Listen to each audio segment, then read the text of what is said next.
LC 120s, last of the best, and this is why. So look, 457,000 Ks.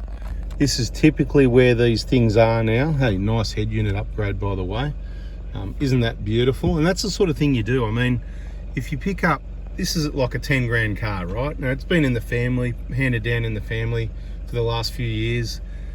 It never got injectors that we know of until, you know, a few years ago, a couple of years ago, let's say, or so.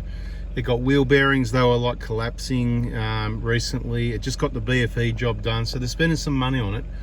But what car do you think you can buy today and go and do 400,000 Ks without just reliable motoring, without any trouble, just general basic service, miss a few, whatever? It's not going to happen. So injectors are done. That's one big expense. They'll probably never get done again, but then again, you never know. We might see it at 600,000-700,000 for another set. That's the way to look after it. Everything on these cars just works. 450, I just drove it. I just went, you know what? I've got to come back and do a video and just say how impressed I am. You know, I love these cars already, but 457K, this is a vehicle that it's still on the original suspension.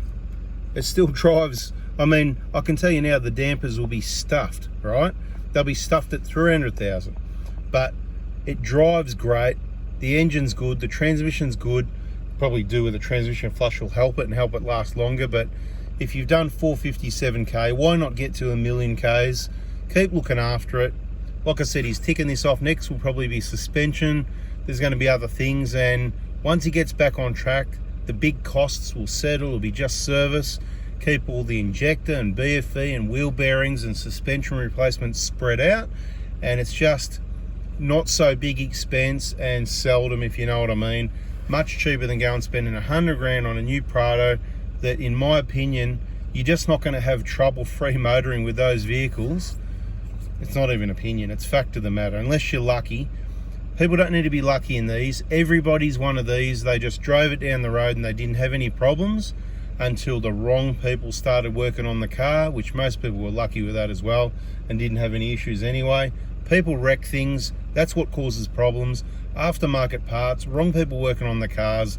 Subscribe, follow the maintenance program, and you can have one with 457K or even more. There's people messaging me with cars with 600,000 Ks, still going, happy days, going to get to 1,000,000 Ks, all that sort of thing.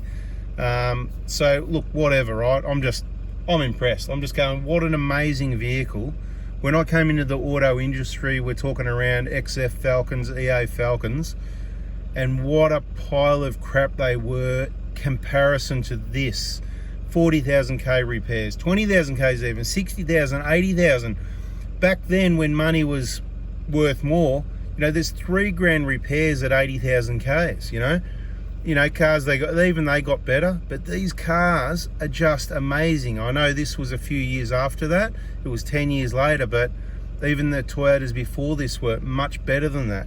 But these things are just bloody bulletproof. I can't really just explain to you how strongly I feel about how good these 120s are, and with less technology than the 150s. So on one hand, they're sort of better again.